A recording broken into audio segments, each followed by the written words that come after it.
And welcome everybody. Listen, I am so excited for the next move that God is doing in our ministry, in our midst. I am Pastor Winchell, and I am here bringing to you Parenting Now. This is our podcast coming together to talk about different issues, different circumstances, different situations when it comes to parenting.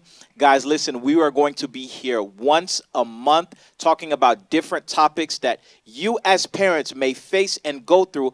Also, it might bring insight to how we can better connect with our children. And today is our first ever recording. So we're so glad, we're happy of what God is doing in our midst, and especially in this season, especially as us as parents, we need to be more connected, and also we need to be more connected with our kids.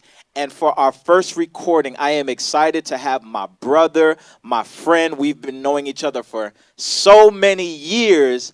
I have this guy, this amazing guy, Mr. Kareem Brann. Mr. Brann, how you doing tonight? What's up? What's up? Good for you to have me here. I'm just glad that you chose me. And I feel like you was led by God to do that because I'm ready. Absolutely. Just to kind of give you a small background of him, he is a native of the Virgin Islands, right? He is currently working for JSO. Correct. And also, he is an entrepreneur who has multiple businesses under his loop. He is married to the amazing Mrs. Andrea Brann. And he is also an amazing father. He is an awesome father figure to his kids. And I definitely see the evidence of him in them. And definitely we want to talk about a subject today. Dads make a difference. Dads make a difference.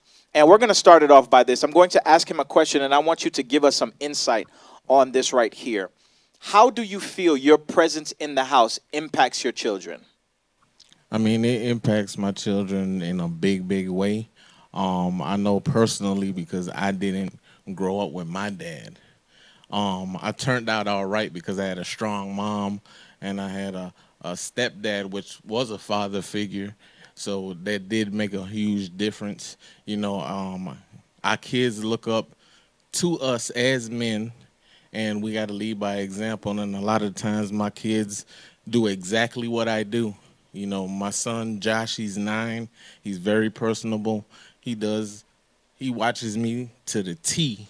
So I got to it kind of keeps you balanced as a dad, too, because you kind of watch what you're doing and how you're expressing yourself, because your kids are coming up behind you. So that's the next generation. So you're kind of raising the next generation. So dads in the household is very key. I think it's one of the blueprints of a good household, because every kingdom needs a king, right? Right. So that's very, very, very important. Absolutely. And as he says that his children watch him. Now, I want the viewers to understand, how many children do you actually have? 5. My dog busy. Got 5 of them things. Right. He has 5 children, and you have how many boys and how many girls? 3 boys, 2 girls. Right. And then he said one thing, that his children mirror him. And that is one of the vital things that we understand, that as dads, our children mirrors us. I'm going to give you a few points during this recording. And what I want you to take away from it is that what fathers actually give to their children. And I'm going to give you the first point. The first point is they provide discipline. A present father, a dad, provides discipline. Now, moms, trust me, I was raised by my grandma. And my grandma didn't play the flute, but there was something that when my grandfather spoke, or when even my dad, who wasn't really present, when they spoke, there was a cadence that was in their voice that actually changed the whole mood of everything. There is a certain thing that comes from the father that these children need, and they need to hear the voices of their fathers. Now, of course, there are so many different situations and circumstances that sometimes it's outside of your control. But a dad being present in his kid's life is very, very, and it is extremely important. Doesn't take away from our moms who are doing a phenomenal job raising sometimes these young men, but it is important that these kids, these children, see and they hear what their father sounds like and what their father does. Another question that I want to ask you is, do you feel your kid's direction in life is based on you being present? I agree and disagree. I'm gonna say the disagreement factor first, because every individual is what it is, an individual. Right.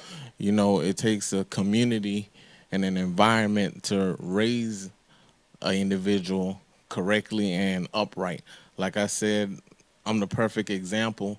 You know, the fact that I didn't want to be, in a sense, out of my kids' presence like my dad, it pushed me to kind of do better than my dad. Right. And be in their presence.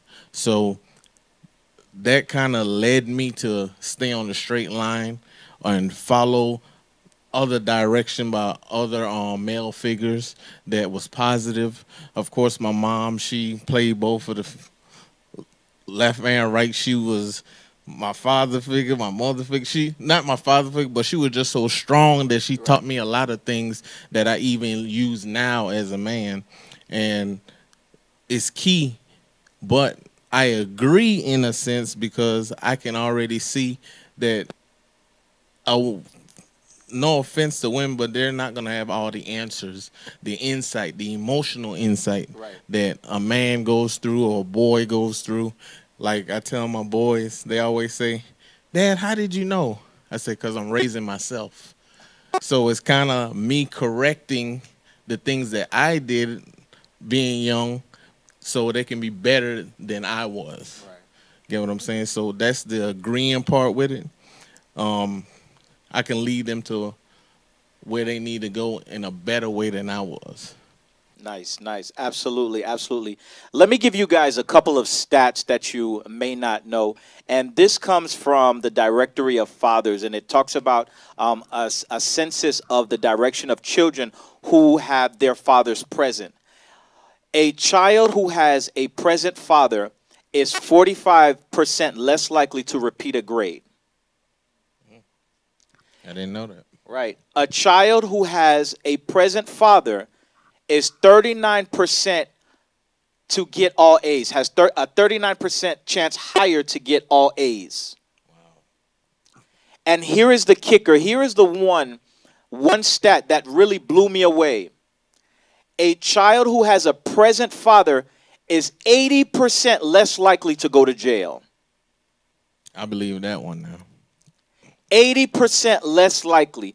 And if we be 100% honest, especially in our community and the African American community, there are a lot of young men who are in there because of a lack of a male figure in their life.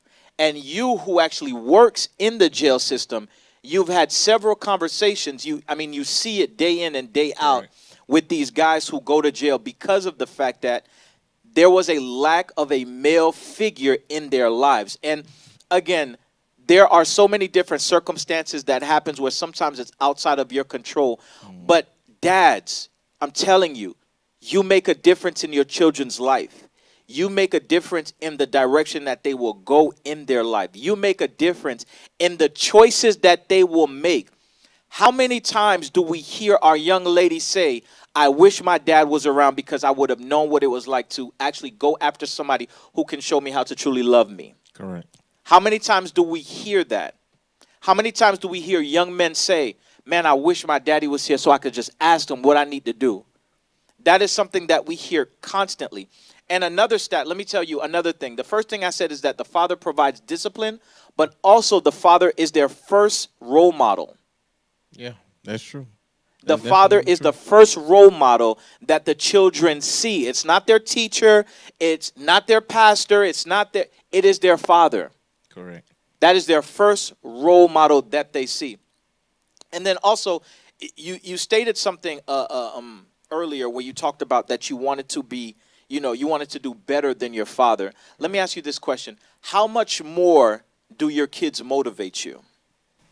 They motivate me 150%. because if I drop the ball, I feel like it's kind of like a ship. You know, if I drop the ball, or if I have a hole in my ship, everybody goes down. The male figure, of course, is, I'm not gonna say it is the strongest being, Right. but like I tell people, they laugh at me when I say this. I said I'm my kid's superhero Right. because I'm the first person that they see.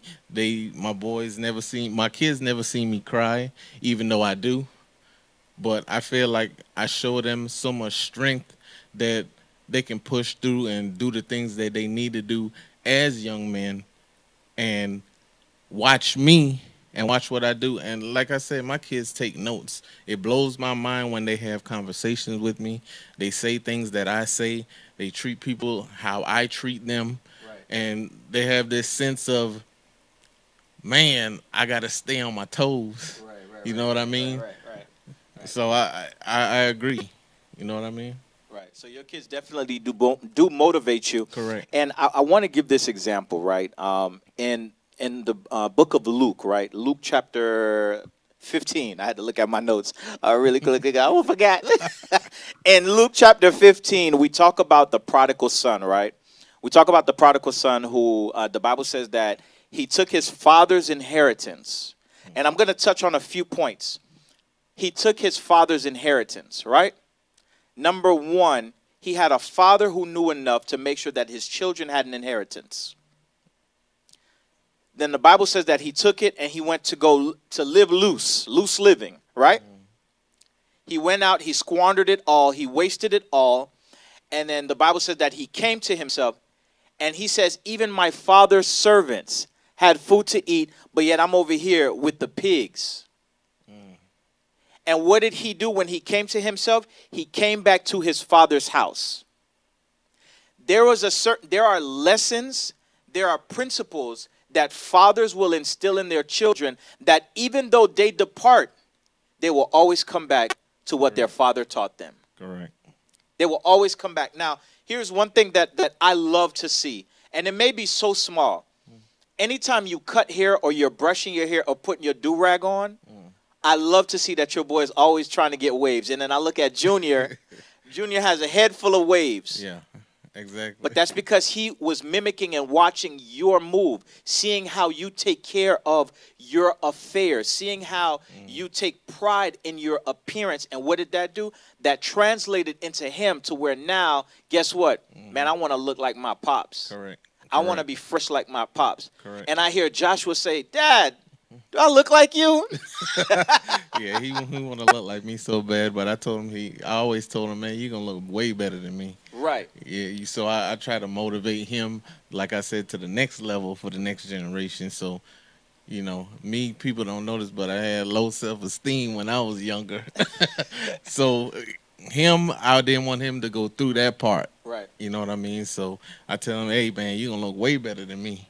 And I always tell my boys, and I don't know if this is a subject you're gonna touch on, but as fathers, we don't always have to be masculine and strong. We can roll around on the ground with our kids. We can say, hey man, you look handsome today. You know, we would, some dads be like, I don't want to say that, or whatever the case is. You got to tell your kids that, because if it's coming from you, it hits different. Right. You know what I mean? If it comes from the female gender, mom might say, you so handsome.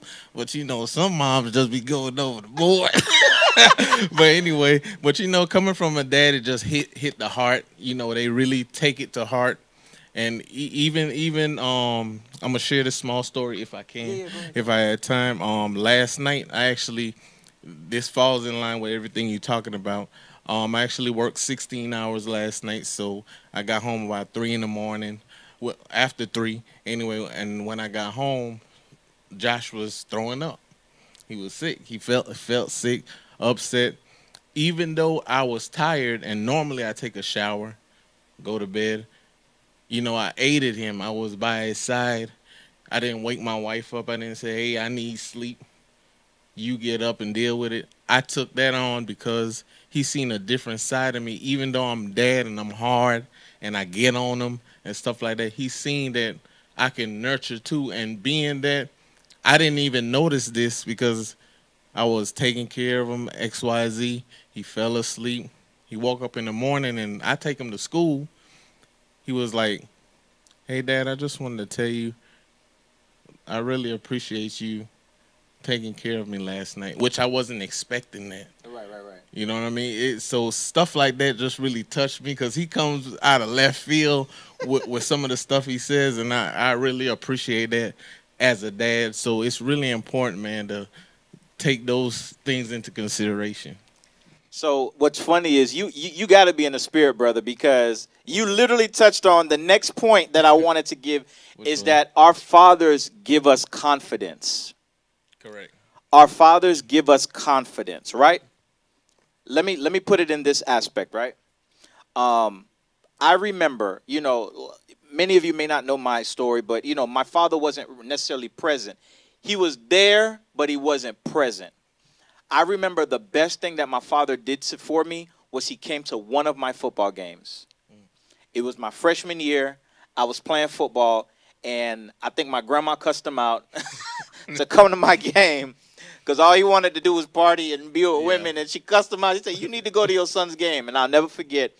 And I happened to be on the field, and I don't know what came over me, but I just hit a left, and I looked, and I saw my dad in the stand.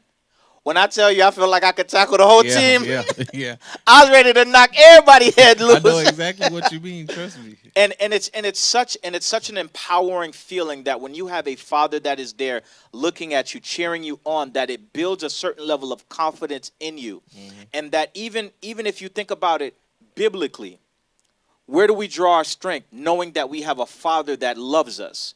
Where do we draw, our God, knowing that we have a father that directs us, knowing that we have a father that no matter what we go through, he is always there for us. And that gives us the confidence, the power to continue on even in our faith. Correct. So it is imperative and is important that as fathers that we step up and that we step to the plate and make sure that we are present for our children, both boys and our young girls, because our young ladies, we are the first example of what love looks like for them. Yes, that is true. We are the first example of what love looks like for our young girls. It's definitely true. And, for me who are around teenagers, who, mentor them, talk to them, and hear some of their stories and how sometimes there is a cry that they say, "I wish I had my dad." The young lady say, "I wish my dad would show me this."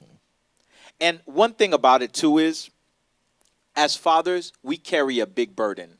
There is a big mantle that we carry. Definitely. And sometimes we don't have that outlet to really express how we feel. We are expected to always be okay. Exactly. We are expected to never have a moment of vulnerability or weakness, that we should always have it. But the reality is sometimes we get beat up. Sometimes we get burdened down.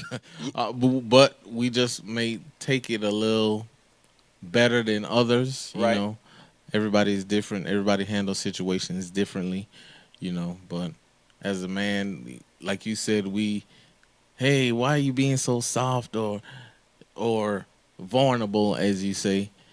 It's like a different, I say a microscope is on you by not only women, not only your kids, the public. Society. If your household goes down, everybody, hey, what was the dad doing, or what was your husband doing? Right. For that to happen. Right. Why couldn't it be the other side? It's because the man in the household or the father in the household is just powerful, basically. Like they say, when you kill the king in chess, what happens? The game's over, Checkmate. right? So I guess that's how it is in life. And let me ask you this question, and just to open this door, when you have moments of weakness, when you have moments of vulnerability as a dad, right? As a dad, because if someone comes and say, "I'm 100% all right all the time," that is a lie. Correct. We all have our moments. As a dad, how can you say you've handled those moments where you just feel like, man, I just feel like either giving up, or this just feels like it's too much? Like, as a dad, how do you handle that? Well, first I handle it as an individual first, and say to myself, I am human. Right. And You know, like I said, I always try to be the superhero. I always try to be strong for not only my kids, for my wife, you know, other people, but you have to be stronger for yourself, especially in life. So when I have those moments, you know, I just say to myself, hey, your life has already been written. So this was meant to happen. Now you got to find out why it happened. Right. So that kind of helps me as a person figure out my next move. Right. Then then you know I pray. I ask God, you know, what is this? Show me. At times, you know, I go to my wife and I share stuff with her, and she might give a different outlook on stuff. And she gave me a bunch of revelations about things I didn't know about myself that really helped me in life. So I say, as a man, you got to pick and choose when you want to open up, because you know at times it might be looked at as weak or whatever the case is. But like I said, you got to be strong for others, but you got to be stronger for you as a man. Right. But at the same time, don't be scared to say, hey, this is life and things happen. You got to find out. Like I heard today, this blew my mind, and it was like revelation for everyone. I heard a message that said, when you put a destination in the GPS, right, and you veer off, the GPS doesn't take you backwards. It reroutes you to where you're going. Right. So that's the same thing when life knocks you down. You say to yourself, hey, this was meant to happen. Now what I got to do to still get to my destination, to still continue. Right. So I felt like that was powerful for me. I don't know if it was powerful for somebody else, but I really appreciated that when I seen it. Right. You know what I mean? And it makes me feel good that sometimes you make the right choices as a man, and you do those things to make you go forward, but never go backward. Like I tell people, you know, you work out when sometimes. But when imagine you're lifting weights, right? So you're lifting weights and you're struggling with the weight that you have on now. Do you take off weight or you add weight? I take it off. Exactly. Exactly. So you work with what you have. Right. Or what you can work with. A lot of times as men, as humans, when something happens, we say, man, it's over, and it's kind of like they said, a burden. You're right. We take on all that heaviness, and we keep on I say all the time, take off some of that stuff. Yeah. Handle what you can handle right now. Right. What you can't handle, don't try to handle it. Right. So it's just like that. Right. And what's so profound about what you said is that even as dads and as men, that we do try to take on too much. Exactly. That's my point. Yeah, we do try to take on too much because society has put us in a place to where we just always have to be that strong person. Now, don't get me wrong. Yes, God created us this way. He created us to carry the mantle, to carry sometimes the heaviness and the load for our families. But there's going to come a time where you have to recharge and refill. Correct. There comes a time where you're not going to have all the answers, and that is okay. As a parent, you're never going to get it 100% right. Correct. You will make mistakes as a parent, and as a dad, it's okay. But like you said, you don't go backwards. You just get rerouted to get back on track to where you need to go. Correct. And sometimes you hear certain fathers that say, hey, man, it's whatever. I might as well just not even do it. Exactly. Not realizing that, no, you just need to find another way. You just need to find another way. And sometimes, you know, my story is different, and I don't really need to go into details, but I kept fighting. And you know some of the stuff that I was experiencing as a father. So I myself am a father to a teenager. My daughter's 15, but I have a child who lives out of state that I'm still active in her life. Okay. So I make the efforts to be in her life regardless. I mean, I've been through. Listen, I done been through 3 cars. Right. Yeah. And there have been times where I literally said to myself, I just want to give up because this is too much. But I'm thankful that I have men like yourself and others who show me that, man, no matter what, you have to push through because you have to be there for your kids. Correct. You know, because they are looking at you. They are looking at how resilient you are when you deal with situations. They are looking at how you handle circumstances. They are looking at how you're able to get knocked down and get right back up and keep pushing. And that is why dads make a difference. Dads make a difference. Definitely make a difference. I want to touch on the subject where you was talking about as far as law enforcement and, you know, the guys that you can tell, the ones that didn't have dads or didn't have a father figure or had a bad father figure or someone male that they looked up to that made wrong choices. Like I tell people, bad people are not in jail, bad choices are. Right? So I had a lot of young men. When I worked at the jail, I did 10 years straight at the jail. I had plenty of young guys that said, he wasn't locked up. He meant he worked, okay? When he said 10 years, he meant he worked there, not locked up, guys. I'd rather get paid to be locked up.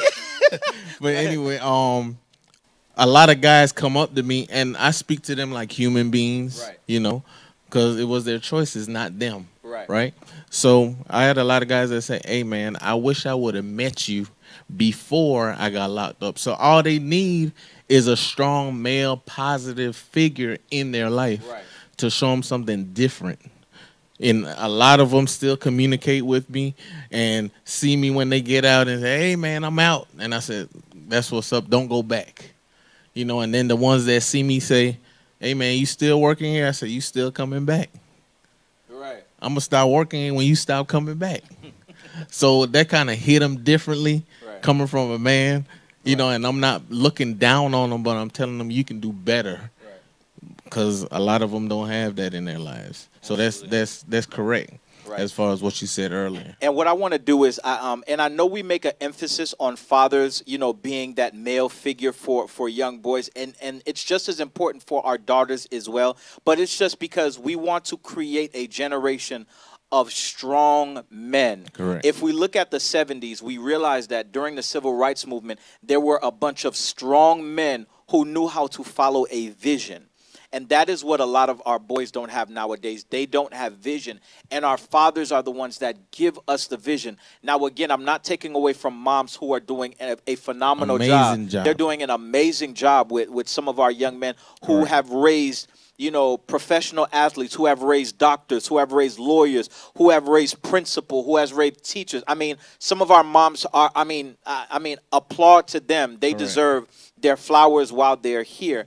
It's just, we just want to make sure that we get things back into balance where we have our men raising strong young men, because at the end of the day, our women shouldn't have to feel like they need to be strong when we're around. Correct. They should feel safe.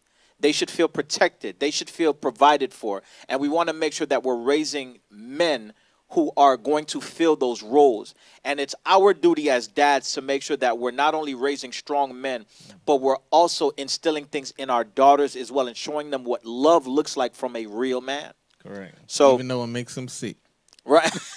Exactly. Exactly. So, listen, guys, man, I just want to say that, listen, this is here. This is where we have a conversation for our parents. It's for us to talk about different topics and things that really might hit home for you and to help you to recognize certain things within your household, and also for you to connect better with your children. Because, you know, a tragedy just happened. You know, Regina King, who had her son, you know, unfortunately commit suicide, 26 years old. And outside looking in, you're looking at, man, what could possibly be wrong? You know, you have your mom who is a multimillionaire. You got life made. But sometimes there are things that our children are going through that if we don't pay attention, we can lose them. Correct. We can lose them. So it's... And I wanted to, not to cut you off, but I wanted to say, too, I don't know if a lot of households have them. I know we do it a lot.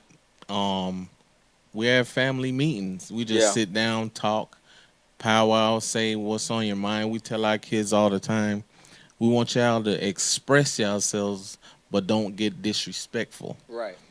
So we want y'all to say what's on your mind, say what's on your heart, but it's a way you can say it to where us as parents get it. Correct. Like we tell our kids, our oldest daughter, she's about to be 18. Then we have our other daughter that's 15. we tell our kids we have never raised teenagers before, right? I never raised a 15-year-old and a 17-year-old before, and you never been 15 and you never been 17 before. This is your first time. You don't know what you're gonna do from 17 going to 18. You don't know what you're gonna do from 15 going into 16. So we have to learn from each other. That's why family meetings are real big, real important. Your kids, if your kids are in a sense comfortable enough, they'll open up, and a lot of parents will find out a lot of stuff that they can catch that's going on with their kids. And we put in their minds, look, open up. Nothing's gonna happen. We're having an open discussion. Right. Like we say, the only rule is express yourself, don't get disrespectful. Right. Right. Okay, and that really helps us. I don't know if it helps somebody else. I don't know if other people do that, but that's what we do.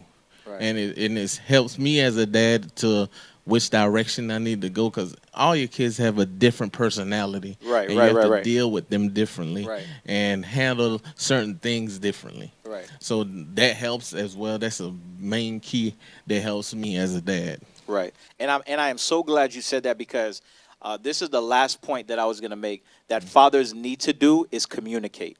Okay. We have to communicate. I've had some of the teens that, you know, I've mentored and been over, that they will come to me and have conversations with me that they do not feel comfortable having with their own parents. I had that too. You get what I'm saying? Yeah, I understand. And I do believe that we have to get to the place to where we provide a safe space for our kids to be able to communicate with us. Here's why: because if they don't do it now, they're going to be communicating with the wrong person who may take advantage of them. Correct, and not to get that mixed up with being their friend. You know, Right, you have to right. tell kids something like, "Hey, I'm not your friend. I'm your Right. parent." Yeah. That's where the barrier comes in with. Yeah. Hey, we can talk, but you talking to me, not Joe Schmo or your Right. girlfriends or your homeboys. You talking to your dad, to your mom. So that's where you got to put them in line. Right. And you can be their friend, but at the same time, you're firm and you're their friend. You're more than their friend. Right. Get what I'm saying? Yeah, absolutely, absolutely. So, guys, listen, this has been amazing. This has been an amazing conversation that we had. Again, we are going to be here every month, and we're going to talk about different subjects. And also, if you have any questions, or if there's a subject that you would like for us to expound on, you can definitely reach out through our Freedom Church Jacksonville page. You can send us a message. You can reach out to me, and then we'll definitely make sure that we put that into the rotation. But it's been an amazing time here. I am so glad to have my brother, my friend, Appreciate you having me here with us to talk about, you know, how dads make a difference. Regardless of where you are in life, dads, you make a difference. Tune in every month for Parenting Now. That's the new name we got for it, Parenting Now. I want you guys to tune in. I want you to share. I want you to share this with a parent that this might help. And again, if you guys need us and there are conversations you want to have as far as better insight, or you want something to be expounded on, you can definitely reach out to us. I have an open door policy. You can reach out to me at any time. So, guys, we appreciate you. We love you for taking the time to tune in with us, and we'll see you next time. God bless. And again, this is For Parents by Parents. Peace. Peace.